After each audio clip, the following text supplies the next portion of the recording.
Boy, listen close. I'm a god, boy. You said I was cursed. You think I'm weak because I'm not like you. I know I was never what you wanted, but after all this, I thought maybe things were different. Everything is different, boy. So I'm a man now, like you? No. We are not men. We are more than that. The responsibility is far greater. And you must be better than me. Understand?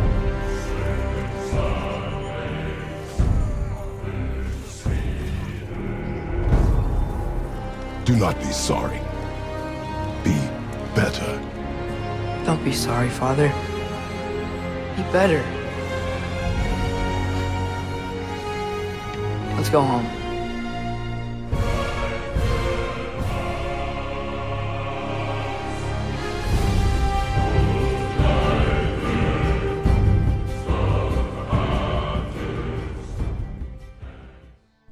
It's a tough experience watching the dynamic of you and your parents change. Where they were once hero and protector, they sort of lose their godly shine and become progressively more human. More ailed and worn, and you find yourself wondering if they'll be okay and not the other way around. My dad is an old, bearded, bald man who has sacrificed quite a bit for us and the world and will someday pass away at some unknown time, but no less prophesized by the whims of fate. So, there's some parallels here for me. Many of the missions in Ragnarök revolve around these same themes, and experiencing it has really stirred deep feelings in me. Dad of War 1 is my favorite game of all time. I played the original trilogy and was fully moved by the new take on the series, and to see the ending stick the landing is a very sweet victory. Dad of War Ragnarök is a monumental achievement in cinematic storytelling. Real games as art shit. Honestly, the only missing thing is a hug button. Long gone are the days of Kratos reaching out but recoiling, afraid to touch his son, afraid of his curse rubbing off. Already a far cry from the emotional psychopath we played in God of War 3, we have transcended into an entirely new realm of character growth, and it's beyond words that they made a believable arc for this former father of fury. I'm going to talk about plot, themes, and I'll be spoiling it all, so please play it first or watch a playthrough, but for everyone else, Ready? it feels important to start with the easy stuff, a technical aperitif before the meaty thematic entree settles in. As a sequel, Ragnarök does everything you could ask for in terms of raising the bar. The combat is tight and rewards mastery, with multiple weapon forms. The new spear fucking owns. Runic specials from the last game become standard combat options, allowing for even more expressive combat, though I'll always miss agile striking around the map. Last game people cried, "Where's the brutality?" Well, they heard your calls. Last game people lamented the enemy variety. Well, boss and enemy variety has been expanded to the point that it's bonkers. Sound design, controller vibration, the animations and visuals all weld true into a cohesive and truly expansive experience. I had a bingo card of wishes, and playing as Atreus was near the top. Thankfully, he feels real good to control and could easily carry a whole game, something I very much expect him to do moving forward. The world is once again filled with incredibly realized, intrinsically detailed, and fantastical environments, and the inclusion of new characters, shifting loyalties, and a well-written story all help aid in the complete immersion of us not just living but creating the myths of Norse legends. The music is nailed by Bear McCreary once again, with emotional highs and lows punctuated by orchestral themes and that iconic God of War leitmotif sprinkled throughout. Most importantly in this experience, though, is the interaction between the themes and characters present, and how their motivations and decisions ripple out with each other, leading to the epic conclusion to this dad's arc. When Kratos indulges Atreus in going on an animal rescue mission, it feels believable as a man who knows his days are numbered and wants to spend them wisely. Their relationship grown to a place where this is the only boy we get all game. Come on! things have changed. Within 10 minutes of Ragnarok, I find myself in tears. We see growth in Atreus' hunting, his self-reliance, which draws the slightest grin of approval from Kratos. But then, just in comes a sad scene to fuck me right up. Fenrir is low-hanging fruit on my emotional tree.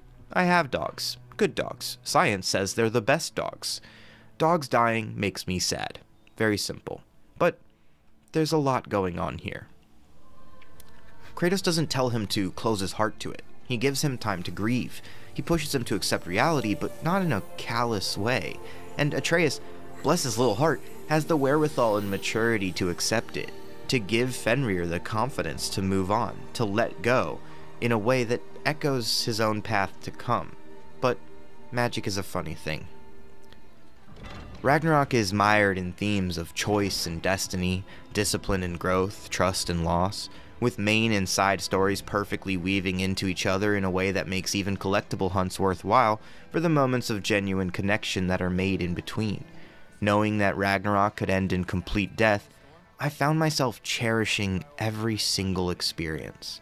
Every quest I could do with my son felt like I was rewarded for the instinct, and during side quests, Kratos' pride and love for him feels more and more clear. It's not just emotional gut punches though, it's bombastic set pieces of godly strength, starting with the shock and awe of a giant bear, morphing into the horrifying realization that we almost beat our own bear boy to death. Atreus! Atreus! Atreus!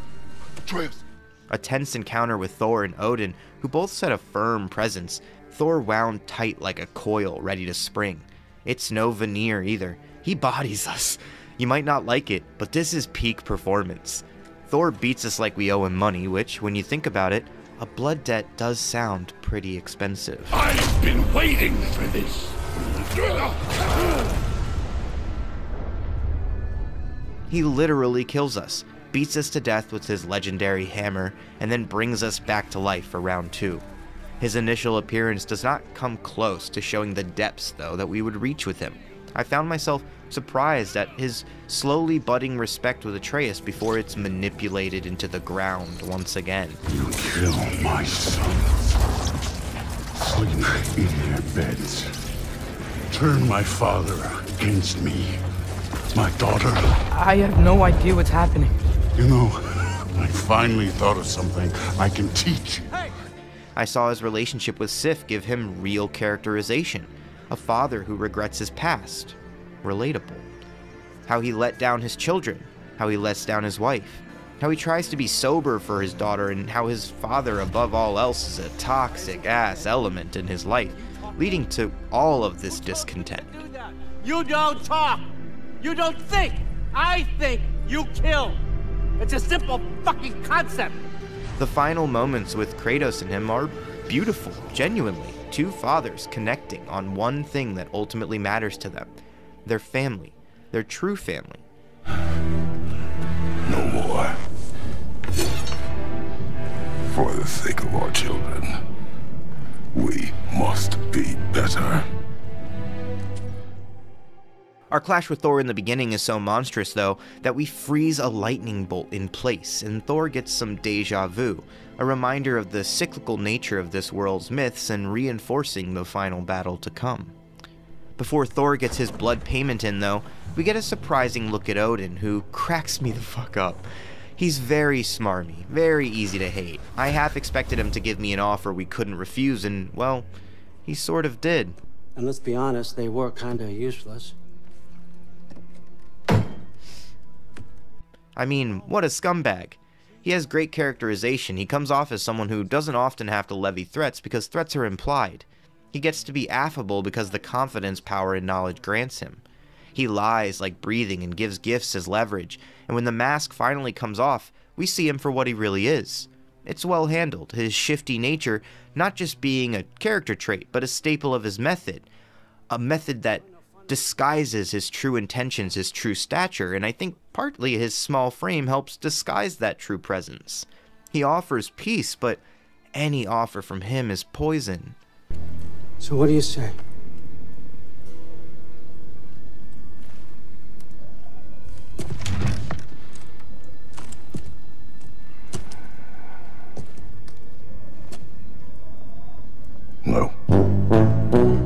instant no to peace from Kratos was a little surprising, but what was more surprising to me is that I found clarity in his journal. That's right, not Atreus, whose thoughts are largely shielded from us this game as he attempts to find himself. No, it's Kratos pouring his thoughts onto paper, and it's wild. I'm obsessed with Kratos' diary. So insightful and thoughtful, things I never imagined could come from Kratos. The way he talks of Mimir as a friend and a brother, the way he talks about Atreus is beautiful and heartbreaking. He wants to spare him pain, he wants to prepare him for life and to let him hold on to his heart in the process, but I just wish he said any of it out loud, especially the stuff to Atreus. It would help their relationship so much, but then it happens. Bits and pieces of the wall come down over time, but by the end, we have earnest, open, and frank conversations about not just abstract concepts of regret and fear, but very specific, heartbreaking personal stories of loss and contemplation. You must live with your deeds, but do not be troubled by them, brother. Oh? And why not? You were given an impossible problem. Do not blame yourself for failing to solve it. First time I heard him call Mimir brother, I was taken aback. It was a genuine moment of understanding and consolation to a friend taken over by regret in his cruel actions. Something Kratos knows too well. I love the environments we travel through, and especially the side missions. A whale mission in particular shocked me by its connection drawn between Mimir and Kratos, how similar their cruel past actions were, and the various weights that linger on as a result of forced bondage. Sometimes you can break your chains, but the chains remains. The relationship built between these two is real and endearing. You can tell if there's anyone in the world Kratos respects the counsel of, it's Mimir. At one point, he even asks him, You have been quiet. because he implicitly wants to hear his point of view. It's no longer a distraction or an annoyance, it's an expectation. The King Berserker missions in the game are this one's Valkyries, and they stack up in many ways, if not the sheer mythological spectacle of fighting the winged warriors of the battlefield. The thematic weight, though, is heavy and comforting, like a big old blanket. If you're listening to the dialogue, it's a Mimir revenge hunt, and Kratos is prodding him the whole time, asking about the why of his actions. Maybe it's time to let this go. Slurping up a dead man's soul with this old sword isn't gonna change the past. It is good to hear you say that, but I plan to face it regardless. What? After all your lecturing on vengeance and spite? It is not wise to let a malevolent spirit wander Midgard, but I needed to know you wanted this for the right reasons. Huh. Appreciate the sentiment, brother. It's so fucking good. It shows real growth and ultimately real respect. His true friendship with Kratos and his genuine second dad energy to Atreus really shines in this game, and he's become a friend and a brother, which makes his side quests feel meaningful in ways that maybe didn't in the past. We see his regrets shared in experience, and Kratos as a brother and friend does not give him a pass, but a view on his future. It's okay to have regrets, and you can grow from them and work right from them. It's impossible to judge yourself by an impossible standard. Bondage of service is something they both know incredibly well, and confronting Mimir's cruel younger mistakes feels purposeful in a real significant way. That's not all, though. Some missions were clearly tailor-made for certain companions, and going without them earns you the ire of your current partner. It feels unfair to take Atreus' mission away from him, and Mimir lets us know like the good dad he is. Speaking of Atreus, much has been said about how annoying people found him in the first game. And I get it. Whatever. Whatever. Whatever. Whatever. Whatever. Hey, don't run off! Whatever. Can you tell me where I am? Whatever. Whatever. Whatever. Whatever. Whatever. Whatever. Whatever. Whatever. Whatever. Will you stop? I think I understood him, though. I understood why it felt important that the annoying aspects came off, because ultimately I felt like he was sort of justified in that shitty turn. We kept everything from him, and when we finally reveal that he's a god, Kratos stops there. He's not willing to explain the depths of danger that status entails, the consequences to killing a god. Well, Atreus is a bit older, a bit wiser, and a lot more fun to control given that we actually control him. And damn, controlling Atreus is amazing. His moveset was unique but familiar in a way that is hard to describe. One might just call it relative. That was a joke, guys. Are you certain? I found myself wanting to play the whole game as him. And as the game extended into longer periods without him at Kratos' side, I began to wonder if we would ever see him again, if things would ever be the same. And that's sad to think of, and maybe the point, since Kratos is desperately trying to hold on to him while learning to let him go. There's some beautiful interactions here, man. This game has some of the best displays of masculine platonic friendship I've seen in maybe ever in a video game. Brok and Kratos, Mimir and Kratos, Sindri and Atreus, but beyond that, there are stories of forgiveness and regret. Kratos openly and honestly admitting to Freya his past, his failures, the family he lost, not in an attempt to curry favor, but as a way of mutual understanding.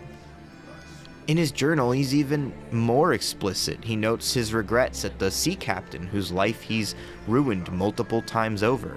A really nice callback. But he can change. He has changed. Because while he may be the god of war, It is the nature of a thing that matters, not its form.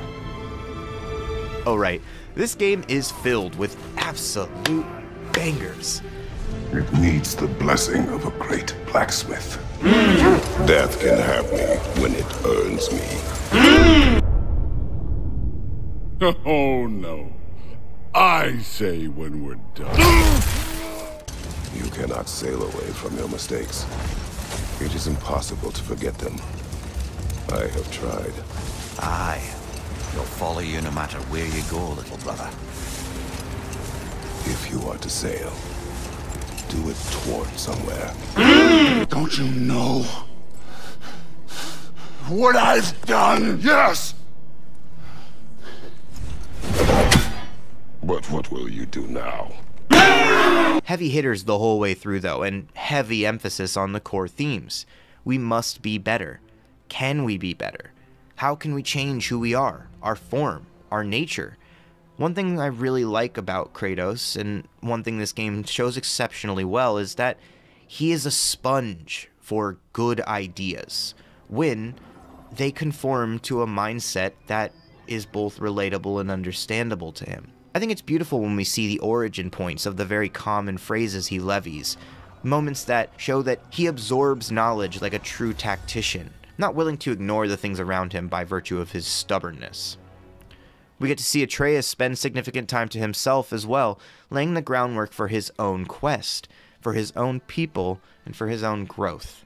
Learning of prophecy only spurs him to find ways to subvert it, and one often meets their destiny on the road to avoiding it. The Ironwood section in Angerboda is one of the most important moments in the game for both us and Atreus. It's where he becomes set on his path in earnest, and it's where we as the player see the shapes of the future form.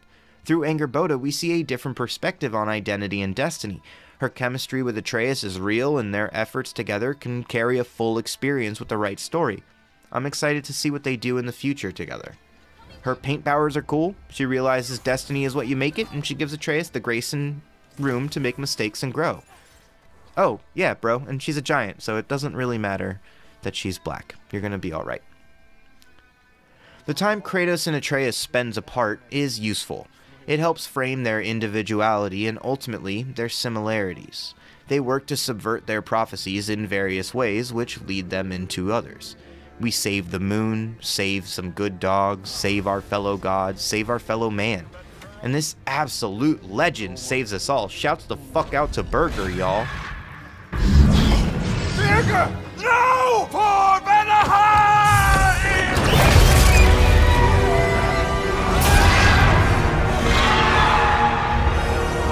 Obligatory fuck Heimdall seems appropriate right now as well. Rest in piss, bozo, you won't be missed. One neat point about this interaction, besides the slapper of a boss fight, is how once we rattle him, he becomes the epitome of everyone's got a plan till they get punched in the mouth. His red bar never goes back down as he takes his first hits, probably ever, even if he does put on a front. In the end, Kratos tries to spare him. You are going to spare me out of pity! Let it go, you may live. Is this about the little runt? Oh, now I am definitely going to gut him.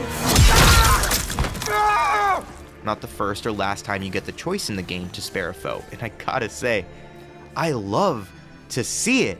It was so incredible the first time an expected final kill didn't go the way it always had to, because it didn't always have to.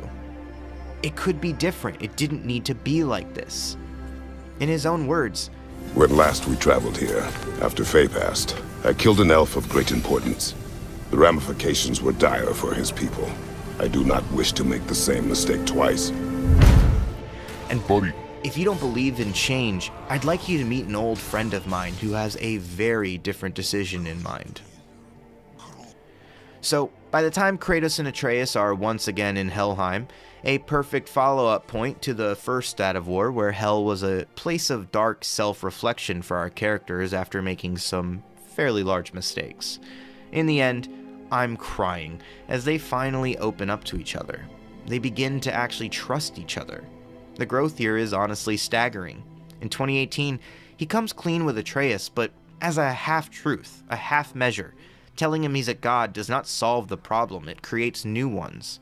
Kratos hated the gods, so he hated himself, and deep down a part of him hated his son.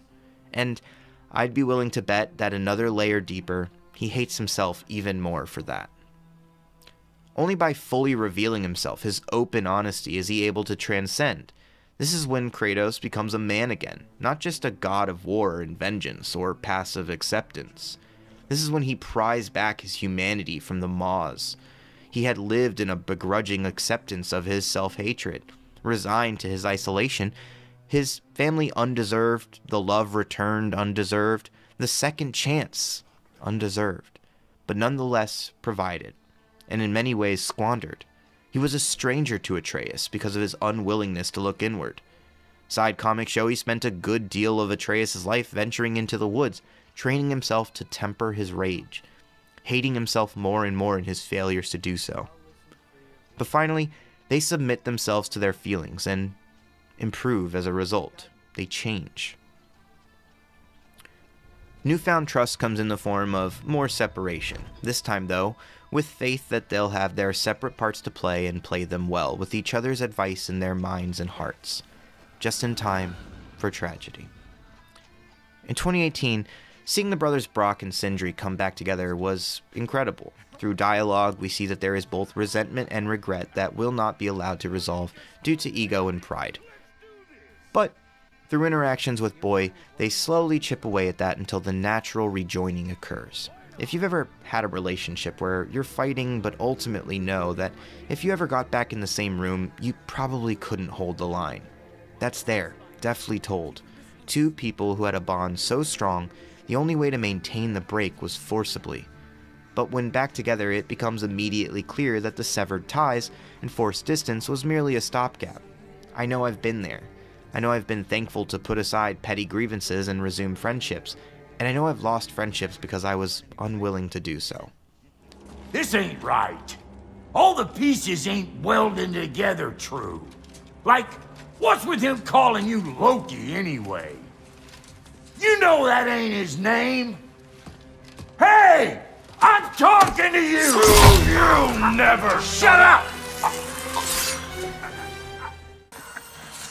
Please, you have to save him. You have to. He can't. You can't. Maybe if I go back to the lake. Stop it.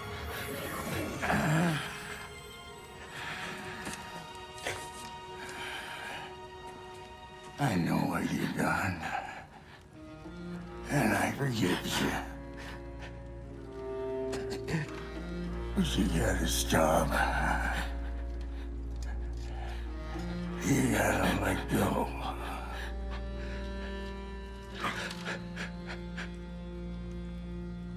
Bro.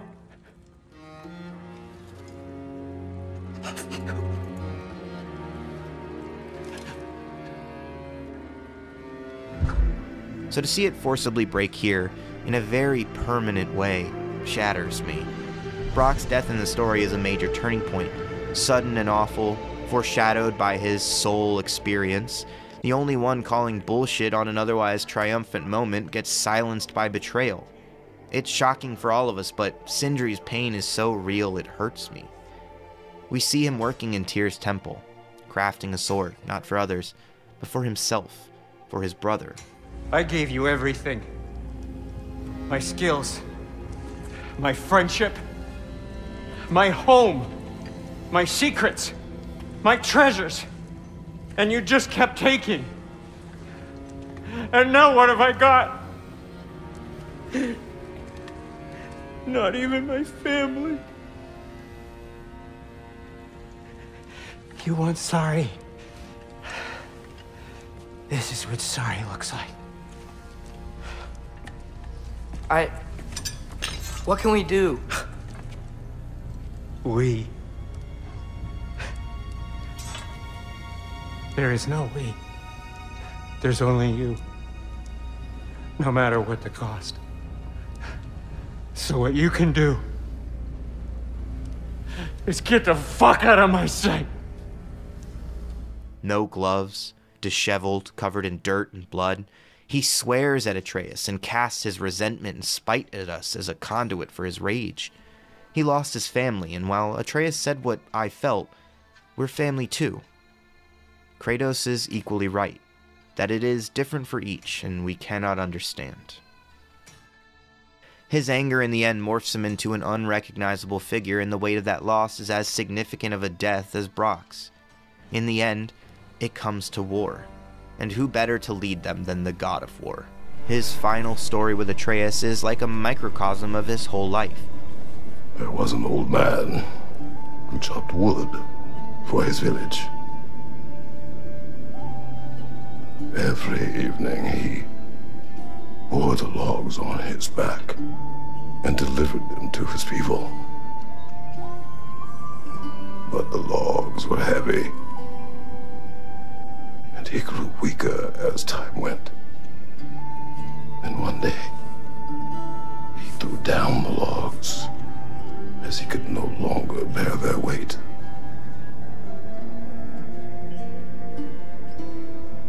And he called for death to come to him. When death arrived, he asked why the old man had called for him. Seeing death before him caused the old man to reconsider his request. After a moment, he asked that death help him lift the logs onto his back so that he may continue on his journey. He was not ready to die, or to give up on that urge to live on. How many times has Kratos died? 3? 4? How many times has Kratos killed himself? None. He's tried. Multiple times. Our introduction to Kratos all those years ago was as a man seeking death, seeking to be unleashed from his burdens, yet unable to release the shackles of fate or fade the scars of his choices etched into his skin. Each time at the precipice of death, Kratos has said, "Not today," and in the end he finds himself rewarded.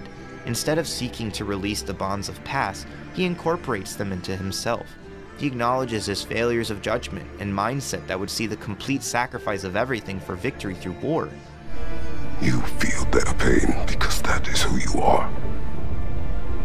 And you must never sacrifice that. Never. Not for anyone.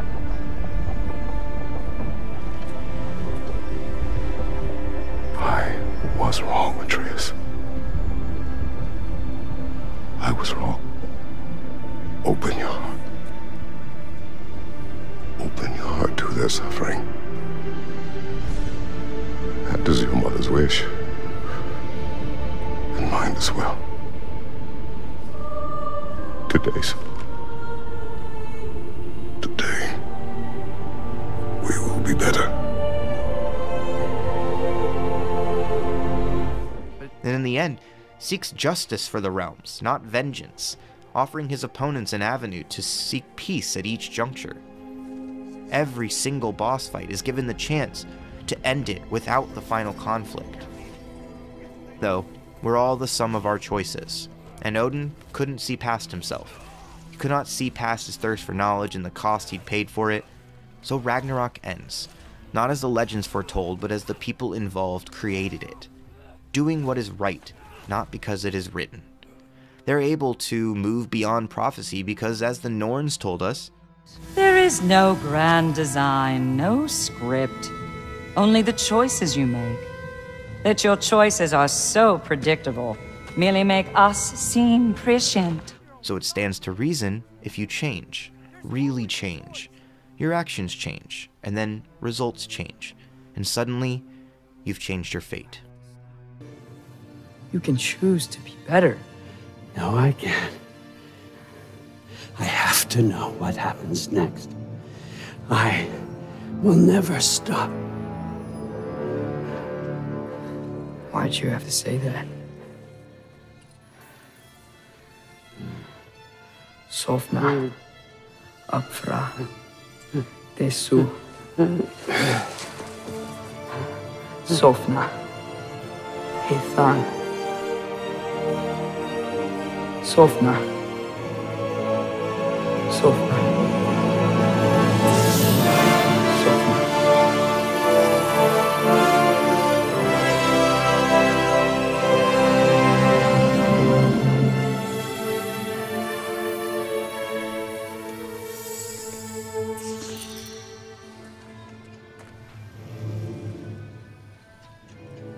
When Angerboda shows them the first of Faye's prophecies of their victory in Ragnarok, it all becomes clear.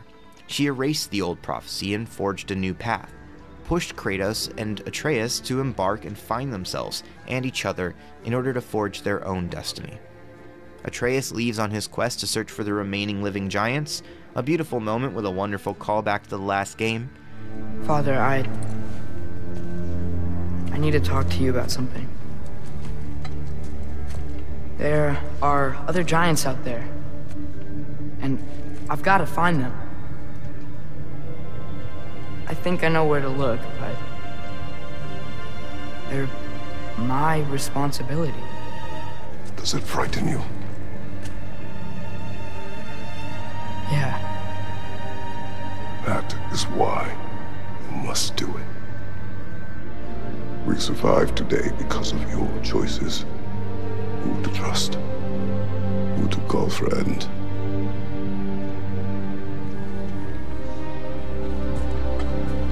Son, you are ready.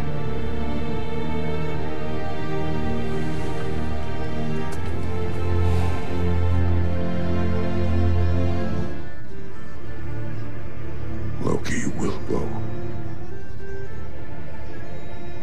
Atreus. Atreus remains.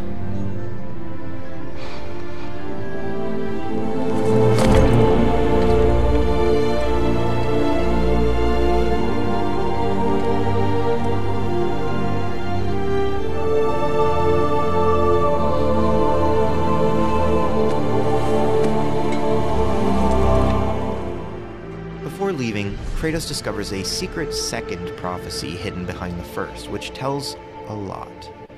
It shows the pillars of Greece. It shows the boat Kratos apparently took as he traveled to Midgard from the lands he'd razed to the ground. The middle panel shows their various adventures and allies in the fights past and future to come.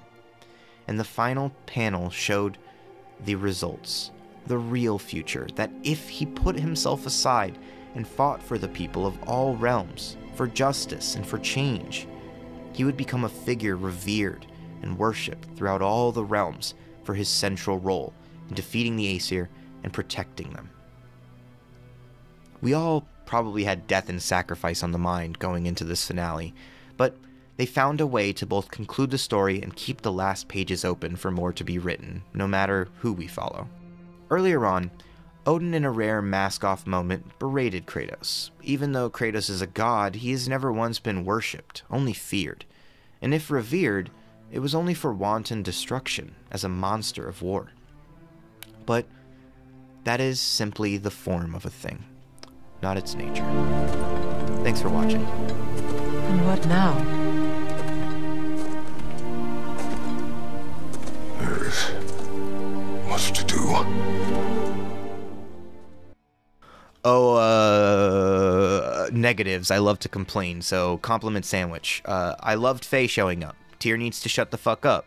I don't think that's the way up to the shrine. We know. Love being able to pet 3 dogs. Good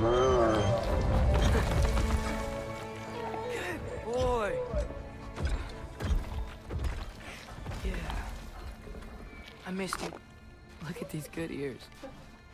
Maybe one day you won't sit with that leg out. I missed the barehanded skill tree, and I'm not sure why it got removed.